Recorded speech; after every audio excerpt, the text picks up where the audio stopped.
All right, guys, another Thursday what a botched intro. Another Wednesday afternoon edition of LOLZ. Neither Brian nor I played F1 DFS this weekend, but we are intrigued about how it went. Is the game working? Is it broken? And so we brought in a true F1 thought leader.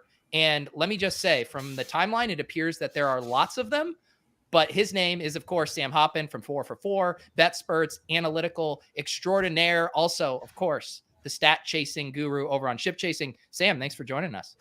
Yeah, thanks for having me on. I am a lifelong fan of F1 in that I started watching Drive to Survive 3 months ago, and now I'm an expert.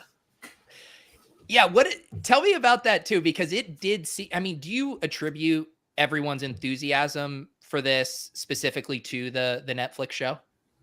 Most American fans, I would say yes. I mean, it's a global sport. Most of, if not all of the drivers are from around the globe. And I had first heard of the show probably late, sometime in the fall last year, and sort of passed it on because I was never into NASCAR or anything like that. And then this winter was just like looking for something to watch. Thought I'd throw that on, and my father-in-law is a big Formula One fan, so I was like, get some extra points in that bucket as well. That's like when I pay closer attention to golf because it gives me more to talk about with my father-in-law there. Brian, did you have any reference points for Formula One other than knowing that show existed and that DraftKings was launching some contests? Just like everyone else, probably watching, the highlights on ESPN when I used to watch ESPN. And I've looked at the odds over the years a little bit, compared them to NASCAR and stuff, looking around for like NASCAR odds. But no, I mean, I don't know anything about it. So, Sam, walk us through. We get the announcement, DraftKings going to have F1. Obviously makes sense for them to capitalize on this. And I know you even had a tweet about some already new changes to kind of how they were handling some of the salaries. What was your kind of initial take on, was it a fun sweat? Was it a fun lineup building experience? Do you think the game is intriguing? Like, what were your kind of snap takes on that? So a couple of weeks ago when I started thinking about I know they have betting markets, obviously. And so I was wondering if they're going to add DFS for this, because I knew that they had NASCAR. And then I was like, well, there's only 20 drivers to pick from. So how are they going to manage such a small player pool that you have to choose from? And so you've got 5 driver positions and then 1 constructor, which is like a team level position that you need to fill out. And so initially the big thing was there are going to be a bunch of dupes. There's just going to be a bunch of people splitting the top prize at the top, which is what we ended up seeing. They ended up releasing pricing on Tuesday of last week and then Tuesday this week. So it seems like that will be their normal schedule on a weekly basis. There is a bit of a mix up on Saturdays, which is when the qualifying races happen, to see where the drivers start on the grid. And I haven't run the numbers specifically yet on what the correlation is from starting grid position to finishing position. I would assume it's quite high, because there was a guy who, I think he was 4,600 and ended up starting, I think, 7th on the grid.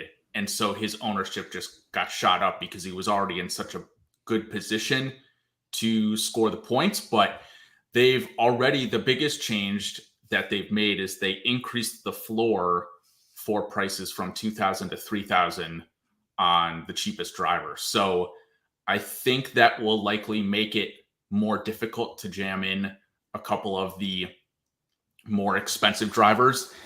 So it'll be interesting to see how. I haven't started building anything yet for this week because qualifying is such a big aspect of it that it can change how people view the certain drivers. Yeah, that makes sense. And from the contest, I don't know if you were playing the big one. It looks like here for the one coming up this weekend, pretty nice contest, 50,000 up top. Did you notice lots of dupes? Because when you talk about a super small player pool, I think that's immediately where our mind goes to around here. Were there tons of similar lineups? So yeah, the top prize, I think it was for this contest, but last week's version, the top 10 split the top prize, and as far as from what I can remember, all the bigger contests filled, they ended up increasing the prizes as well, which is really good to see. But yeah, there were a ton of dupes just across the board. And what the optimal was is what you needed to win. Really? So the optimal lineup took down.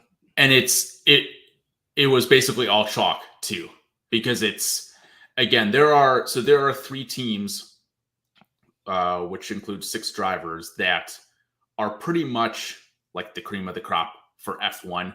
They're almost always finishing near the top. So you have to have at least one of those, if not 2 guys from those 2 teams in there, and then stacking your like captain driver with the constructor was a very successful, but also very highly used strategy as well, which is something we had thought about. I was in a chat with a couple other 4for4 people who were interested in it, and ended up starting a show on it this past week. But just talking through how do you differentiate yourself? It's just so difficult, because some of the guys at the end are just going to score so few points. I had pulled it up, but the scoring was so spread out too. Like the top constructor scored 61, the top driver scored 39, and then there were 34 and 21 points for the next 2. Everyone else was below 20 points, and basically between like 10 and 20 points. So you needed the winner of the race to even have any sniff of the top. So it'll be, I hope that with the increased floor price that they make it, like I said, a little bit more difficult to fit as many of those higher price guys in.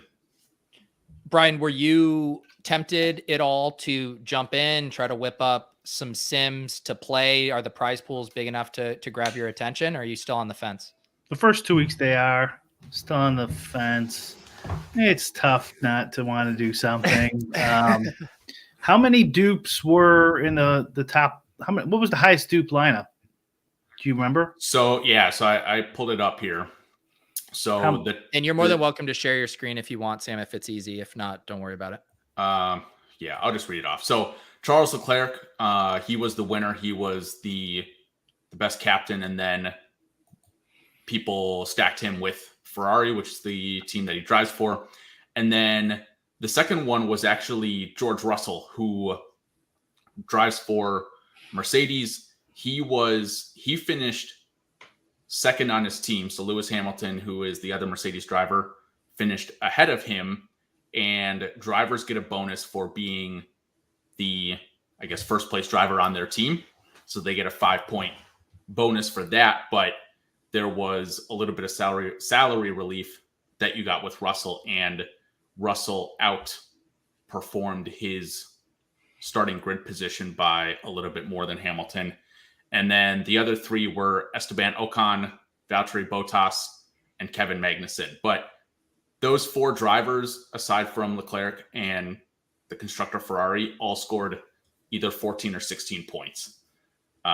So just very flat scoring across the board for those 4 guys.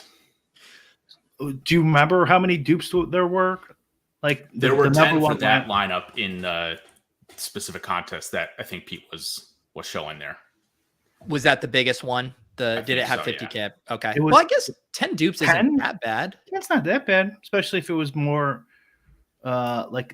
Yeah, I didn't look to see like how many dupes there were for like second and third place, but I would imagine. Yeah. Well, there could also be like 50th place could have been duped 200 times or something, so that it does matter. But that's not too bad. I thought it was gonna be like 1,000 or something. Okay, that's Unless interesting. I'm like totally looking at this wrong, which I very well could be, but I didn't look at all. Is there a point differential based on where you start the race and where you finish the race, like NASCAR?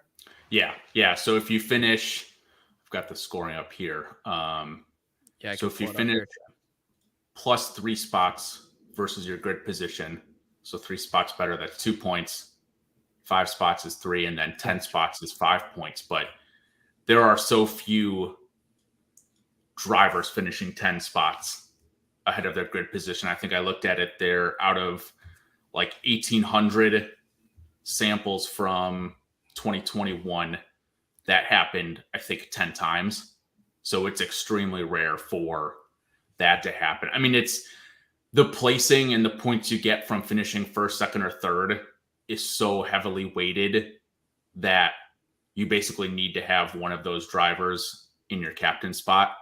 Because I think like even if a driver scored the max points for everything else, like it's still like fractions of what that is. Is it like NASCAR where they determine the racing order the day before? Yeah. Is it so the salaries come out before the racing order? Yep.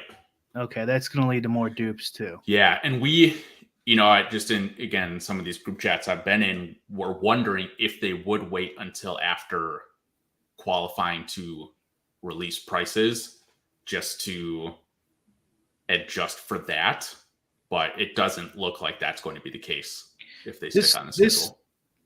If you scroll up just a little bit, Pete, from where you're at, right there, driver defeated teammate +5. So if you take 2 guys from the same team, you're going to miss out on a possible +5 points, right? So you want, I'm assuming the optimal structure, since seems like a low scoring game, would be captain and defense, captain and team.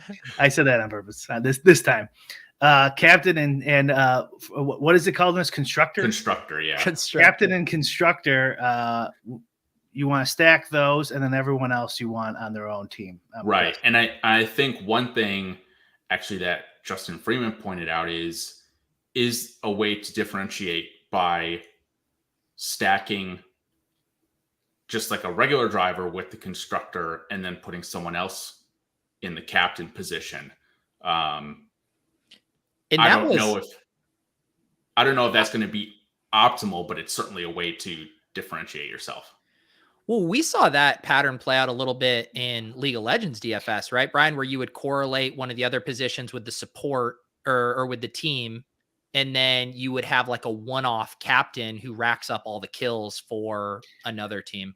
The difference though is because the correlation amongst teammates was so high in League of Legends that you might be able to get away with it because you also have all this correlation amongst teammates. You could stack a 4-3 or something. In this, it's the opposite. So the only correlation looks like from first glance here is driver and constructor. Yeah. Now you still get that in the non-captain spot, but you're blowing a lot of correlation in EV by not doing that. So you'd have to sim all this out to figure it out, like to know for sure. But my first guess would be less salary would be my first attack strategy. I mean, that's another part of it too. It's just so tough. I mean, there's a huge temptation to fill in as much salary as you can, obviously, with any DFS sport, because the guys at the end of the race are at the end of the grid for a reason, and because it's been such a top heavy sport over the last decade or so, you have to nail it, which is not anything unique in DFS. All right. So be honest. I know you fell in love with the sport, fell in love with the show. Was it a fun sweat? Was it a fun lineup building experience? I'm basically asking you to sell me on going against me saying I wasn't going to become an F1 thought leader and tell me why I should be.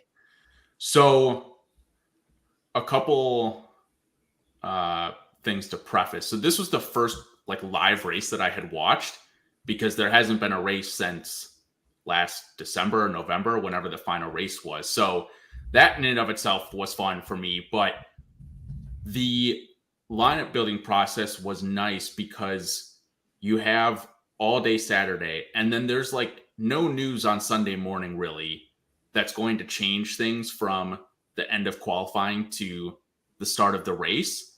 And so you can spend a little bit of time again just on Saturday and basically be done with it. It's not like football where you're going to have late breaking injury news that's going to absolutely change everything. There might be, I think someone was saying like there's like grid box issues. I don't even know what the hell that means, but I think that's a very rare thing to do.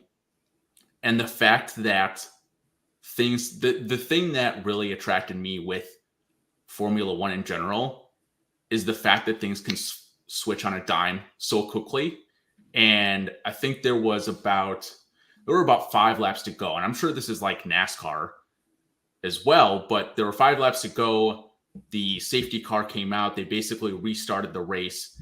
And then 2 of the top, I think 4 drivers at that point between 5 laps to go and the end of the race had to retire their cars. They had to basically quit the race because the car cracked out. And so that changed things for the entire slate just in a matter of a couple minutes. So I thought it was a fun sweat for sure. I mean, I'm going to keep watching and keep playing. I think it's certainly unique, because the other thing too is like it only lasts an hour and a half. Like you're done super quickly, as opposed to football. You got to wait 7 hours for, other sports. You got to wait super long too. So it's like, it's just not a big time investment, which is really nice. That does make sense. I got to shout out Nick in the chat. He's been adding some context too. He said the sweat during the race doesn't take into account the +5 for beating your teammate. So big swings happen after the finish. Anyone who plays MMA DFS is aware of those points coming in after the round. And he also was kind of confirming what you said. The winner only had 10 dupes, but the most duped lineup was at around 200. Okay. So like at 15,000 entries, which is this week. So what was last week? Like 20,000. That's pretty low.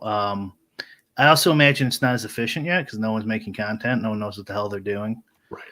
But that's doable. Yeah, that's a little bit doable because League of Legends, again, is so correlated. They really need the assistance of the regional captain, Pete. Like this one, maybe you can get away with it. What if, I mean, and I'm not just saying this because of the beautiful alliteration, but assistant to the regional constructor, and then you're able to set up 2 different correlations within So you actually can't, if what you're talking about is basically putting both the drivers from the team and the constructor. No, I'm saying adding another constructor. Oh, see, that would be, that would be interesting. Stack one as your captain, your favorite, and then your second stack would be your second favorite. And the other thing that would be fun, I think, if you did that, would make you'd have a driver captain and a constructor captain, and then assistant constructor that was just 1x points or whatever. That might cause more dupes unless it was the second one was a different salary and modifier too. If you just add a position, it doesn't necessarily detract dupes. I think I looked into this, but it was like 4 years ago, so I could be wrong. But yeah, I think you have to like make them different salaries, which is why FanDuel's product, Showdown product, stinks, is because it's the same salary for all the different modifiers. So like they need to have different salaries at those, and then you'll have more combinations to choose from. That makes sense. Sam, I know we have to let you go. We appreciate you swinging by. Any final words? I know I saw a 4for4 F1 podcast pop up. Are you doing any content over there? Yeah, I'll be joining that show. It's the 4-4 Formula One DFS podcast show. So we'll be doing that Mondays and Saturdays. Mondays just to review the race before, Saturdays after qualifying to talk through the upcoming slate. I'll be hopping on those every once in a while. It'll be a rotating cast between myself, TJ Hernandez, Jennifer Akins, and then Dan, who's a producer over at bet spurts as well. But feel free to take a look at that. And yeah, hope to do a little bit more research here now that I have more than 4 days to research it. Yeah, I mean, it would also be interesting to see too if maybe they are open to making some tweaks here early on before kind of everyone settles into how to play the game. And there's a portion in the summer, I think they call it like summer break or something for the F1 season. And I wouldn't be surprised if maybe they switch things up at that point as a sort of natural changing point. Well, Sam, we appreciate you hopping on. Follow Sam on Twitter at Sam Hoppen. Check out his F1 thought leadership over there and at 444/BetSperts. Sam, we'll bring you on again if Brian and I get deep in these F1 streets. Sounds good. Thanks for having me on, guys. Thanks for coming on. All right, we'll see ya. Yeah, that definitely wasn't. I thought it was going to be way, way more dupes, so that doesn't seem too bad. That +5 beating your teammate is smart. That's smart. Yeah, I wonder if they could do something like that in League of Legends instead of the assistant to regional captain. Just change the scoring format a little bit. 200 dupes, max dupes. That's not bad. That's a nice little sweet spot too, because you kind of want dupes because not everyone watches this show and doesn't know about dupes. So like, if you can just add in, some standard lineups based off of whatever good projections or odds or something, and then just get those dupes to something reasonable for the first, month or two, you should probably have an edge. Yeah. If those numbers hold, by the way, we haven't looked into this at all. We're taking people's opinions and guesses and stuff. Eric, the theme around here is don't dupe me, bro, but dupe suck does have a succinctness to it that I think is nice too. Yeah. Don't dupe me, bro is more polite, maybe. It is. Yeah, I'm definitely the conversation. The fact that it wasn't as dupey as I thought makes me kind of maybe want to check it out this weekend. Yeah, they're down to 50K to first this week. And I didn't look at the scoring or the payout structure, but I'm guessing it's like 50K to first, 10K to second or something ridiculous. But if they kept doing 50 until football season, that's not too bad. No. And yeah, maybe you see it creep up. And this will tie into what I also wanted to talk about with USFL contests being announced, but XFL contests, what was it, 2 years ago? We saw $100,000 prize pools up top, like enough to start to get the juices flowing that'd be worth your time. I mean, for you, I assume you're having to weigh, is it worth all the time to spin up a model, gather all this data? I mean, there's some probably significant time commitment on the back end to then play this regularly. Yeah, exactly. Yeah. I mean, I'll probably degen it a little bit if it's 100K to first or something, just pay for somebody's content and just do a couple tweaks here and roll with it. But yeah, for building out a whole model, it'd have to be consistent. I don't know what, 100K to first. Yeah. Couple contests, different contests with 100K to first, something like that. I wondered too if right now, I mean, obviously a lot of people playing this are hardcore DFS players, play lots of sports, know how to play DFS, but I still wonder too if there's kind of the, halo effect of the show and people jamming their favorite drivers, their favorite teams. I don't know. I guess I'm trying to say, is there maybe a little bit of bias creeping into early play that might eventually get shaken out more? Maybe who knows? I was going to ask him, but we ran out of time. I'm not sure if he knows this, but the crash rate in F1 too, because if it's I don't know, 5%, 10% of the time, and there are, I did see that actually, because I thought for a second, he just said the race filled on DK. Yeah. And I went to maybe I will degen. And what was it last Sunday? And I'm like, it's already filled. Whatever. But yeah, if the crash rate is pretty high, then and there's a decent amount of dupes, that's a pretty nice little spot to be in. Yeah. Because you can get a little contrarian, accidents happen, which is great for us, and just avoid dupes. And you should be pretty good for a little while here. I know. I'm kind of coming around on this little MMA on Saturday, little F1 on Sunday here. And then as Connor hints here, I'm going to guess, assuming the prize pools are good enough. I bet you're in these streets, right? I don't know how I'm not, just for content and stuff. Everyone's into it. It seems like. Here's what I don't like about it is the staggered kickoff times. For real life football, like that would be kind of fun in real life, like at red zone, but staggered throughout the day, so you kind of get a little bit more.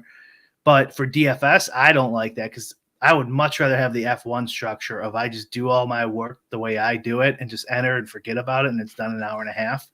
Where for like strategy that like Pete and Pat and Leone use, like this kind of more micro strategy, and then fewer lineups, and then look at those lineups after half the slate is over. Yeah, the noon games are over. That's perfect for you guys. For me, it's not. And then I don't want to go back in and then, okay, it's the 3:00 games, especially this with this, like the information, when's it going to come in? So like people who are hyper focused on it could actually have a decent edge, just building a few lineups, playing in those smaller field size, and just doing, we've done a couple shows on this, like micro strategies, if anyone wants to go through the archive, but I think it sets up well for you guys and not great for me. But that is my biggest question mark of how they're going to do the slates and where they're going to put the biggest prizes, because it does seem like there isn't going to be necessarily a normal cadence and rhythm to the start times. And they even said that there might be some like Fridays and Monday games in addition to kind of the more robust Saturday, Sunday.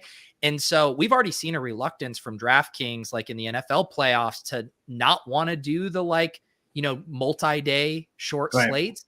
So I don't know, maybe they do push more toward a showdown type offering. And even though I do think I enjoy the classic slates and the main slates, but if this is really staggered, they might just rather churn us with showdown slates.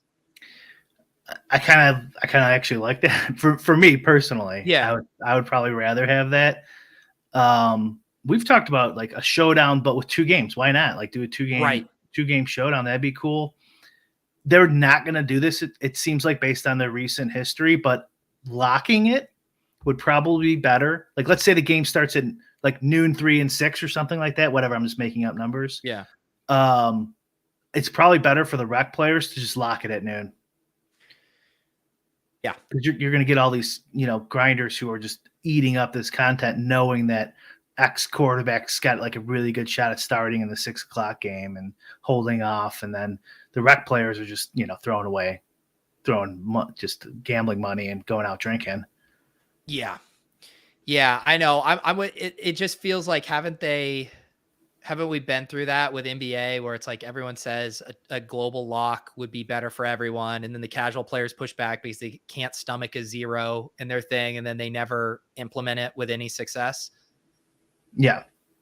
I just saw Connor's Drico just changed his screen name. He distracted me from the point you were just making there. This guy, Drico, wins, a best ball tournament, and now he's just all about the brand, just going for the really clean Connor.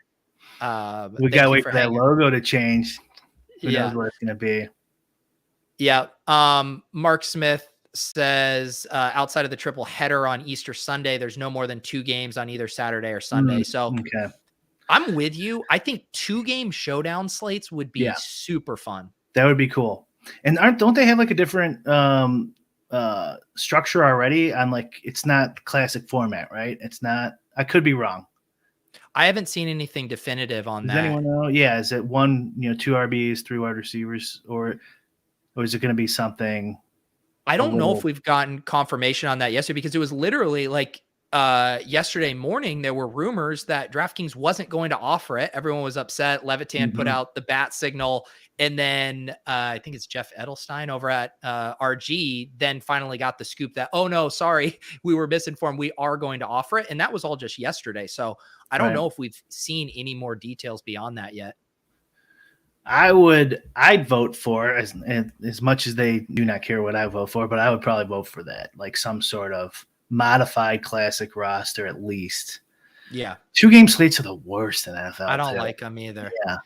Like, and then 2 showdowns is going to be like, the first one will be like like smaller, and then they'll try to make the nighttime one bigger. And I would rather have 2 showdowns though than a 2-gamer. I think.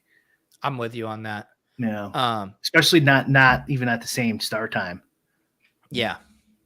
And I'm trying to think like what's the most fun for these. I remember to the XFL too. I mean, there was so much movement. Like they posted the initial futures odds for who the best teams were. And there was like, I think they just correlate it to who had the best draft pick during the draft. Like right now, the team with the best odds was able to draft Shea Patterson 101. And so they have the best odds to win it. But it's like, we have no clue how good these teams are going to be, how competent their offense is. So I'm trying to think from a DFS perspective, what would be the most fun for just like the pure Wild West of the first few weeks before we kind of have an MO for these teams? Probably Showdown, right? Because people just get kind of anchored to specific player names, probably. I imagine whoever is putting out the content, like the most content or whatever, is going to be like whatever they say goes, kind of, as far as ownership for the first week. I mean, how can you have an opinion on this? Like, well, the XFL analog was that first weekend. Sammy Coates was kind of the one stud. I remember that. Rever, yeah, because he was an insane athlete, got drafted by the Steelers. Yep. He even flashed at times. And what was he? He was like 80 to 90% on that first slate. He got like 1.75 points. And then he was like 60% on and got like 3 points. And then he was done. Yeah. Right? I have that right? I might have that wrong. I think if I'm looking, I've actually been, I was doing some USFL research today. I might do a one-off video getting people caught up on things. And the team that I think has that chalk potential is going to be the Tampa Bay Bandits, because you get Jordan Teamu, who played for the Battlehawks. People were familiar with him with the XFL. Mm-hmm. Then you get Eli Rogers, who played with Todd Haley and played in the XFL. And so I think all those connections, Todd Haley coaching the Bandits, Jordan Teamu and Eli Rogers both playing in the XFL. To me, that's going to be the stack that feels most comfortable to people right out of the gate. You know better than me. I have no. Well, the reason I say that is because I was going through because I was putting together some like notes just like on the teams, and I was like, I'll try to write down who I think is the most interesting player on each team. And it is really hard to come up with the most interesting player on some of these teams. Like there's not that much interesting about a lot of them. Projecting this is going to be crazy. Yeah. I wonder how much confidence they're going to have in some of these numbers ETR Run the Sims comes out with. Yeah. I mean, you're really guessing. Yeah. Connor says the salaries will be interesting too. Will they have the same salary? At least how they did the XFL, there was definitely different salaries. I don't know what they used in their back end algorithm to create the salaries, like what those inputs could have possibly been. But like Sammy Coates was priced high. I think he was like an 8K wide receiver right out of the gate. So I assume they'll have some pricing. Maybe they have a weighted thing based on where they were drafted, or if they had NFL pedigree. I literally have no idea how they do it. Yeah, they're just going to type in whatever. Yeah. Enter. Yeah. Those first few weeks will be fun. But yeah, I'm excited about this little niche sports window here. Maybe a little F1. We got MMA ripping, and then we'll have USFL starting, and then it'll be summer before we know it. Yeah, MLB's back. How are those? When did those games start up? Did it already start? I didn't look, but I think they pushed it back like 3 weeks or something. So that would be late April normally. Okay. Normally it'd be like April 1st, end of March. So what are the main sports you're playing right now? Just NBA? Just NBA. Yeah, MMA, NBA, PGA. Yeah. How's NBA been going? All right, not great. Much better year last 3 years. I haven't banked in a while, unfortunately, but it's all right. I think my process is good, so I'm gonna keep rolling with it till the year's over. Yeah. What about MMA? I finally got back in the streets last weekend and kind of excited to start playing more regularly.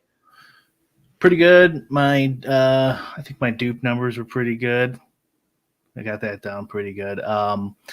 Last week I had the nuts -1 fighter, and you needed 900 off optimal off 60,000 salary cap, or 50,000 salary cap, right? 900 Yeah. under max. And I didn't get there. So I had a stud lineup that just, didn't win. So that tells you MMA is a good sport to take some chances on. I almost messaged you when I was uploading my lineups, and I was like, I kept, no matter how I sliced it when making my lineups, I was ending up with 50+% Elise Reed, and she was projected for like 10% ownership.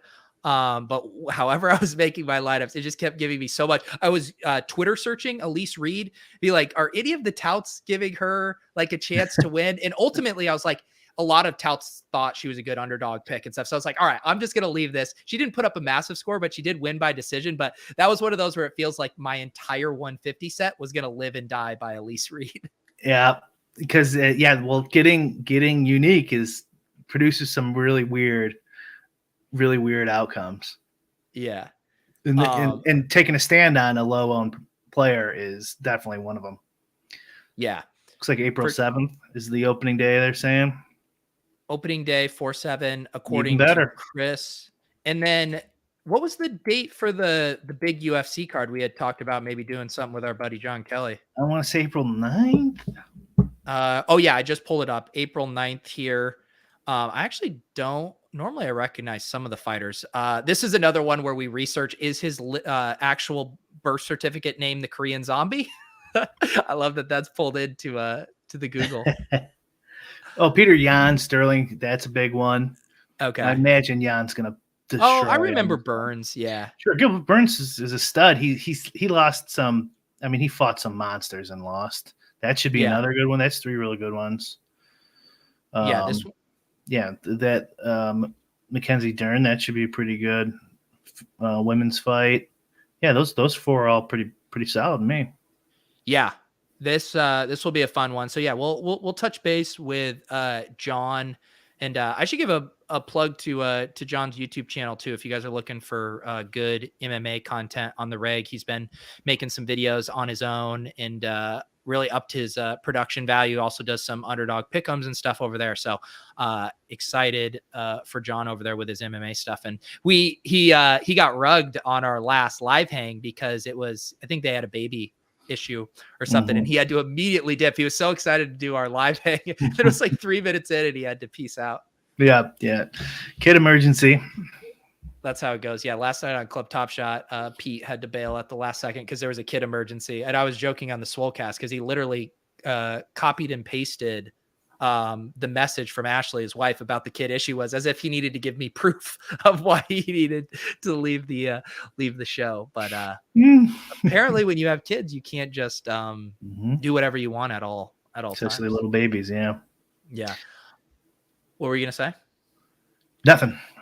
I thought I wanted to pull up this tweet. There was a tweet I had seen here from Brad is Pro that was stirring up a little controversy in the DFS Twitter circles. I was curious to get your take on it. Brad says here, why do people even play DFS anymore if you're not using simulations? Why even play? We got super nerds running 100x simulations a second. Do you feel attacked, Brian? And essentially, if you're not using them, you are in fact the outlier of the contest. DFS is dead in 5 years. Save this tweet. Saved. Any thoughts on this tweet? Super nerd's a little strong, Brad. You see the first reply, dude, right? Yes, our friend Ches is okay.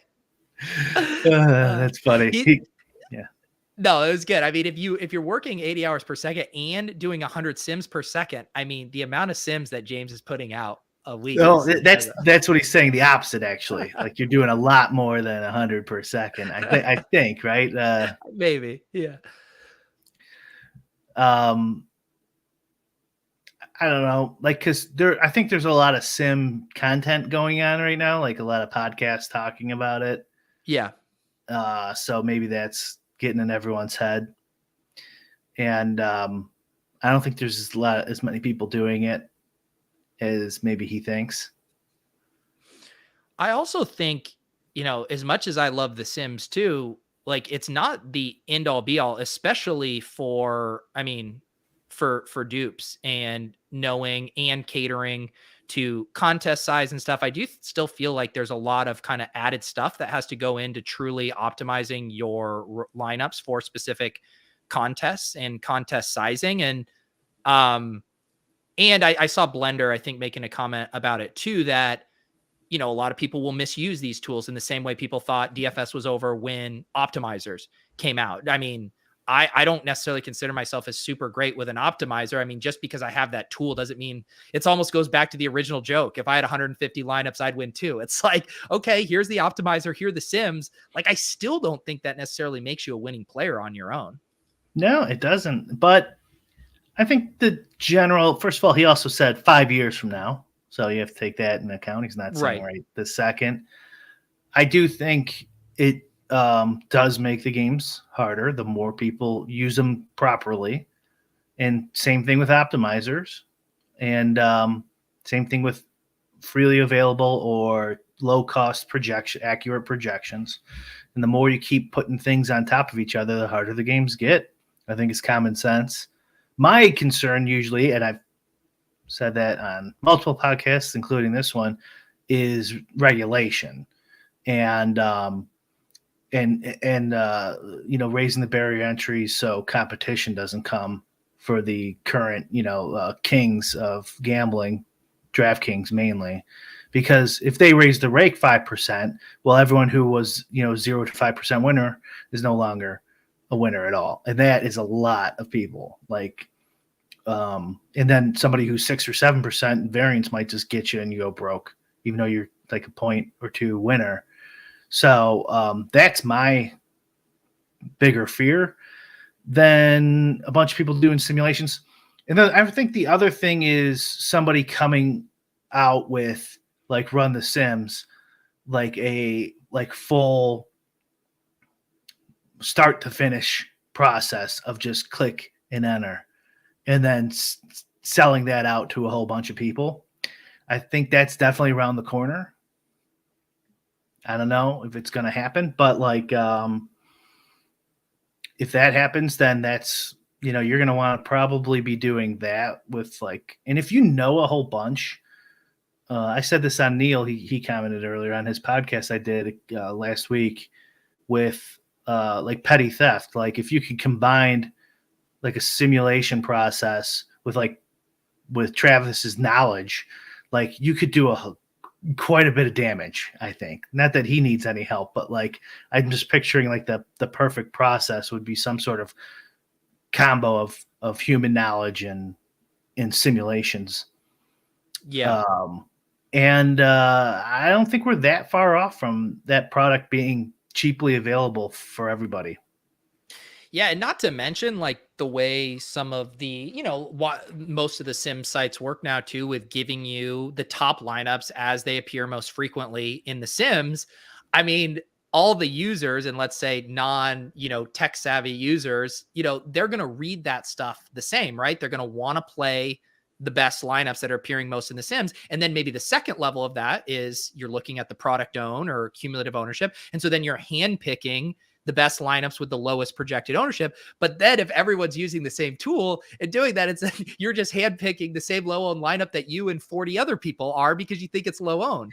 So there is still too, you can use these tools, but if these tools get even bigger adoption, you still need to think about that next level thinking of, hey, my competitors are thinking the same thing I am using these lineups. Well, yeah, but then if it's like a smart sim that's adapting, yeah, then it would know that, right? And it would be like, okay, well now the lineups are going to be more like this shape, this distribution, because things have been changing. You see what I'm saying? So a sim should kind of, in theory anyways, if it's good enough, always be adapting for those type of changes. And then what are you going to do? Oh no, I think everyone's going to do this. And it's no, but we've already accounted for that. But I mean, I completely agree with you and understand what you're saying. And that is kind of Blender's argument too, is well, it makes it easier because what everyone's going to do, because you just put in Osmo's numbers in the fantasy cruncher, click optimize, and a bunch of those lineups are going to be in there. So that's easy for me, that type of thing. So like, I agree with it, but like F1, for example, like what a better way to figure this out than a simulation where, okay, how many dupes do matter? How many dupes are likely? What is that? How does that impact these decent projections? Like if you don't do it that way, you're guessing, and you're guessing from like a pretty naive or ignorant, whatever, a low information point, because we don't know anything about it. We just started. We don't have any data. We don't have any data. We have one slate of data. So like, but a sim will tell you like, no, around here should be like where you kind of want to be in the ballpark of, with salary and the players based on their ownership and stuff like that. So it's a super powerful tool. But again, I don't think a ton of people are doing it. My main worry would be regulation, and then in regards to sims would be a company putting out a really solid product that makes it easy for a decent amount of people to 150. Mm-hmm. Yeah. And I think probably some of the concerns too is, and you've heard these, I think poker as an industry is much further along than DFS. And you hear that stuff about poker being a solved game. And then you'll hear the same counter arguments that we're kind of making now, where when everyone is just using solvers and making optimal decisions, if you know what your opponent's going to do because it's optimal, then you can take on exploitative strategies too, which is now what Blender was describing with kind of leveraging how people are using these tools. So I don't think we're anywhere close to DFS being solved though. Yeah, but you can't really do that in poker because if they're playing GTO, it doesn't matter what side you pick. That's the whole point of it. Like it does, because their frequencies are so spot on that there's nothing you could do to defend against them. And the further away you go from those optimal frequencies, the more money you're going to lose to your opponent. Mm-hmm. And I think in DFS, eventually we'll get to that point too, where it's you play a GTO strategy where it doesn't matter what the field does. That you could you'll win money over time in a similar way. I don't think we're there yet, but something like that. All right, and just dawned on Neil, we're just one step away from DFS being solved. Bric and Petty teaming up together. Why does Petty already has it solved? Have you guys been looking at the leaderboards? You guys could name yourself the Qdoba Bros or something. What? Speaking of, that just reminded me, because when we had Petty on, we were talking about Oxen Duck. Any headway in the DMs there? Is he going to reveal his ship shifting state to us? I sent him your video, your little video you made, and he didn't respond. He didn't respond to that. Mm-hmm. He was slow to respond though before, anyways. And I imagine it's just that whole going through dimensions and time and space and everything. Yeah. And he'll probably get back to us. Yeah, I mean, you talk about trying to have, scheduling difficulties. I mean, when you're on a different plane of existence, it's basically impossible to pull that off. Right. Yeah. I don't take offense to it. I don't think that his species understands offending anyways. So how mad can you really be? Yeah. Maybe that even video, maybe he couldn't even comprehend it. It could have just been in a different language for him. Maybe it was like a picture of him and he's like, how did you get this? Looking in the mirror. Yeah. That's my fucking cousin, Bobby. Geez, Ryan coming in hot with what I believe is a very specific NBA DFS reference. Interested to see what off-night Mitchell ownership looks like in single entry 3-max contest tonight. Can you decipher this comment? Mitchell, is there Donovan Mitchell? Jazz Mitchell or Davian Mitchell, the Kings guy? Ryan, you got to either have more context to your comments, or you need to stay on topic with us. Right now, we're discussing how unhuman Oxen Duck is. Yes. I definitely I enjoyed having a bit of a break from DFS a little bit after going hard with the NFL season, and playing MMA on Saturday started to get the juices flowing. Although I didn't even end up sweating the MMA stuff. I guess it's as much as I like MMA DFS, it's still hard for me to get really pulled into a sweat unless it's one of those really sick cards. Okay. Yeah. I like it. You watch every slate, like most of it? It's not that hard, but close enough. Yeah. Especially if I'm not doing anything, I'll definitely watch, and then I'll go, okay, what more do I have? Who do I have more of? Like, okay, I want this guy to win, and it's that's the fun sweat. Is like, I need this guy to punch this guy in the face as hard as he can.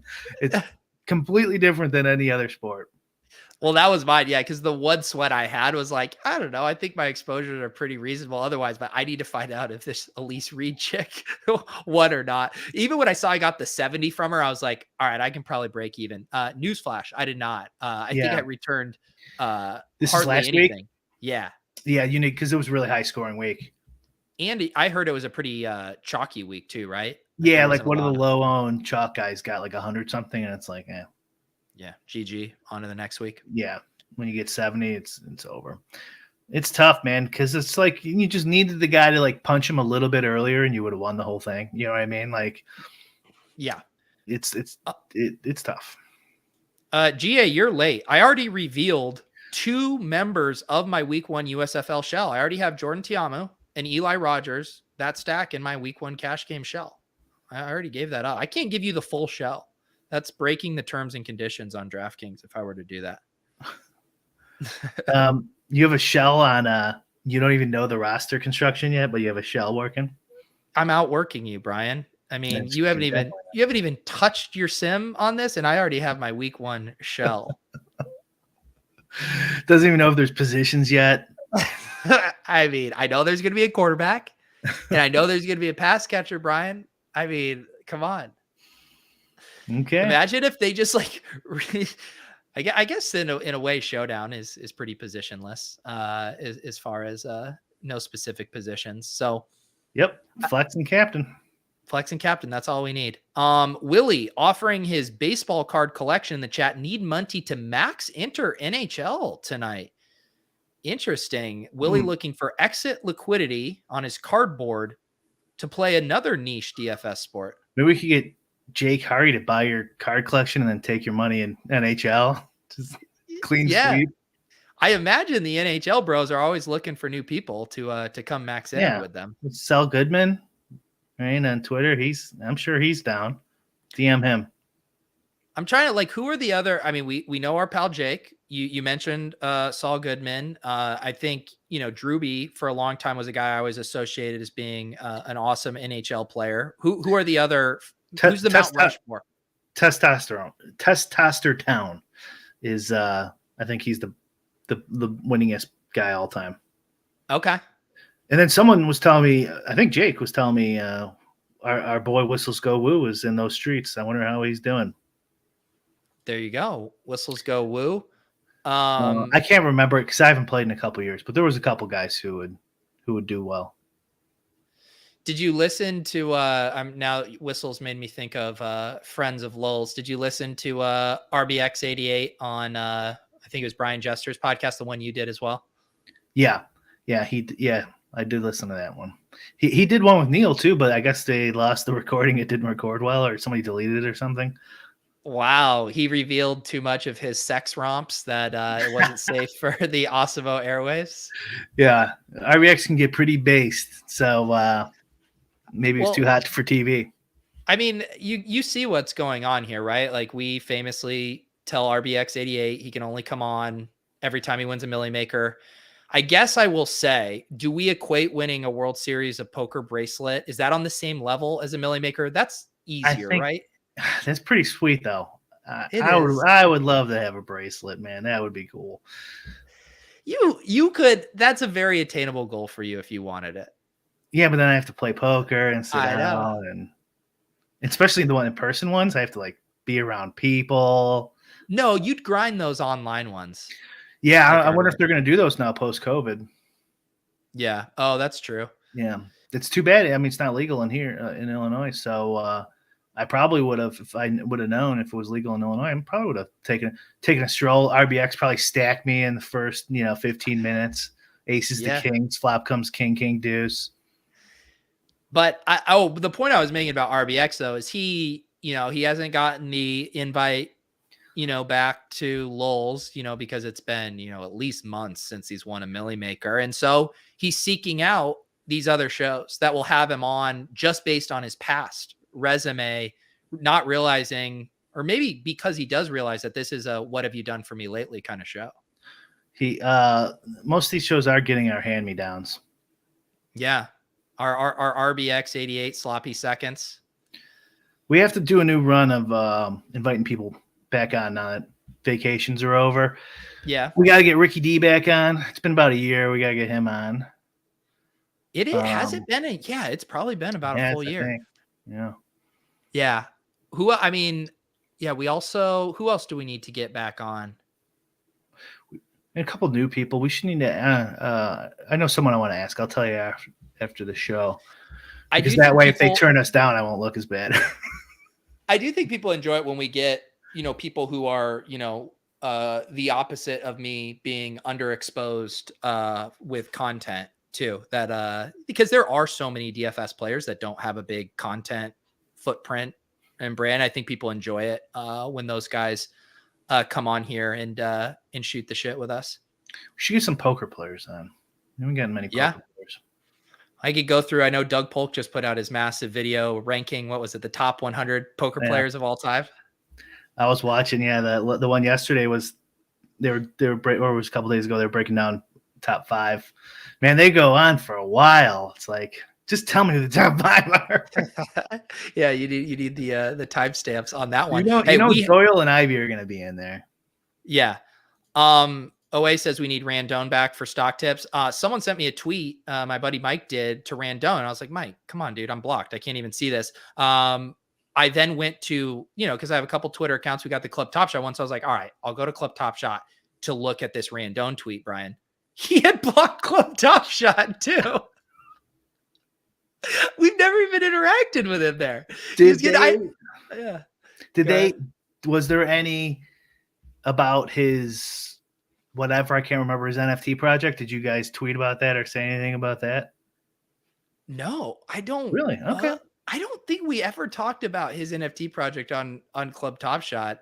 But anyways, I did finally, with one of my multiple accounts, get to the tweet, and he did a promotional tweet for some crypto Ponzi thing or whatever. And the comments were universally, "You suck, you're a scammer." But tough scene. I always wondered what happens when you respond to all of those spammy DMs asking you to shill stuff for them. But I learned that there is one person who will reply to those, and that is Chris Randone. I wonder how much cash he got for it. Yeah. 110,000 followers, not much engagement. I mean, doesn't mean they're not throwing money at him. Yeah. We have some interesting comments trickling in. First of all, interesting being, Brian, is this our first ever non-you or me Twitch comment?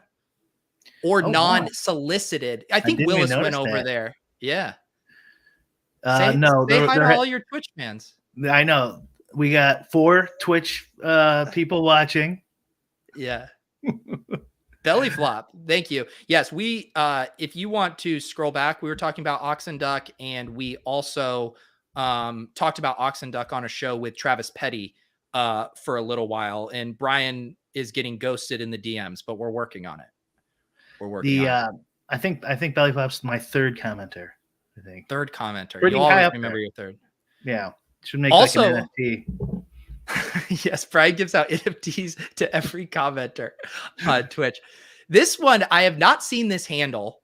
Very ominous sounding handle. DraftKings Observer with a mystery silhouette avatar. He comes out and says, F1 is only broken if you suck. 1 week in, they've already changed the salaries to fix the game 1 week in, but DraftKings Observer already has it figured out, Brian. Coming in hot. Especially after we were like complimentary of F1. Well, this is the power of a title clickbait, Brian, because he's referencing the title of this video, which I believe I put as "Is DFS F1 DFS broken?" So this is come how we in. Don't listen to the content. Fire off a hot comment.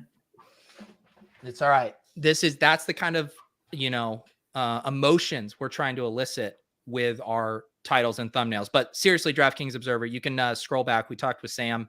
about a lot of the current state of it. And Brian and I actually coming away way more intrigued than we thought we were going to be. Yeah, I might have to do something now. Unfortunately, hopefully, I mean, what if the prize pool goes to 50 to 20, and then you know where it's going. I think rugged, yeah. I mean, like someone said in the chat earlier, it did fill early. Looks like they made it 50,000 again this week. So it will be interesting to see, is the bloom off the rose for the Netflix slappies, or are they going to continue lining up to play this week after week? I would guess like bigger than League of Legends. What do you think? I would guess like bigger than League of Legends, 40% of NASCAR, something like that. So like 30K to first. Yeah. Would be where it settles. I mean, League of Legends, I mean, that was such a moment in time as far as lightning in the bottle with COVID. I was even just thinking the other day, I remember how excited it felt to have those random MMA contests after the entire sports world shut down, where it's like, you're looking at your sports calendar and there's literally nothing. And there's Dana White, an oasis amid the desert saying, we're going to put up a card in Brazil this weekend. And we're like, yes, there's something to watch and bet on and play DFS. And I mean, LOLZ League of Legends then kind of really took over the mantle as the one continuous thing we could play. And I don't know if it can ever get back to those heights, although maybe that's FUD. Well, I think League, it's a great product too. Well, they needed to change the format a little bit, I think, in DraftKings. Yeah. We talked about this a bunch of times. Because MMA held on, right? Like they weren't doing 100K a weekend, 100K to first weekend 2 years ago. So, but I mean, it was insane during COVID too, because if you remember, Wednesdays would get like 200,000 the first on a Wednesday MMA slate. They don't even have Wednesday MMA slates anymore. And then they got a Millie Maker for an MMA too. Like I think at least one, maybe more. So it got. You're not going to get back to those levels most likely. It'd be awesome if they did, but League of Legends didn't really hold value, and it's a shame because it was pretty cool. Yeah. Sorry, I'm triggered. We have Twitch chats coming out of the woodwork. I mean, we talk about the flippening, the Ethereum Bitcoin flippening. When are we going to have a Twitch YouTube commenter flippening here on LOLZ? I mean, the Twitch is out strong. Wow. We're up to 6 people, Pete. Wow. I'm going to do a little unicorn emoji. If you're watching, is it sub? What's the language on Twitch? Is it sub, follow? What is it? I don't even know it. Because I was going to say smash the subscribe button. I just don't even know if it's isn't it like membership? Don't people say they say you gifted a sub. They're like, oh dude, Horndog2420 just gifted a sub. It's got to be a sub. Oh my goodness. Twitch Nation. They cannot stop. If you're listening to the audio version of this, we are simulcasting to Brian's Twitch stream instead of cannibalizing ourselves on YouTube. We are going to build up a DFS gossip rag media empire on both YouTube and Twitch. Jeremy, Twitch Prime. Brian, any final words here before we get out of here? No, PGA already started, so no ownership for that. Paul Casey withdrew. I don't know if you saw that. It was a little bit of PGA DFS drama there for a second. What else do we got, Pete? Oh, I was supposed to have my underdog update on my app today, and my developers did not come through. So hopefully another day or two, we'll be able to mess around with that live. Yeah, I'm super excited to see that. Paul, look, I mean, Twitch crew, strong. So strong. I'm calling it. We're a Twitch show now. That's true. Yeah. We should be, was it partners? They call them partners or something on Twitch? That's right. We got to get partners to start getting that cash. All right, guys. As always, thank you for watching. Seriously, subscribe if you're on Twitch. If you're a closet Twitch lurker, throw Brian that sub. Gift a sub to a bud. While you're at it, the audio will be up on iTunes here shortly. We are going to be back every Wednesday at 4 p.m. Eastern Sorry to our night crew. We still love you, but it's all about the afternoon gang now. Who knows? Maybe by this time next week, Brian and I will be F1 thought leaders. Have a great weekend. Good luck with all of your DFS contests.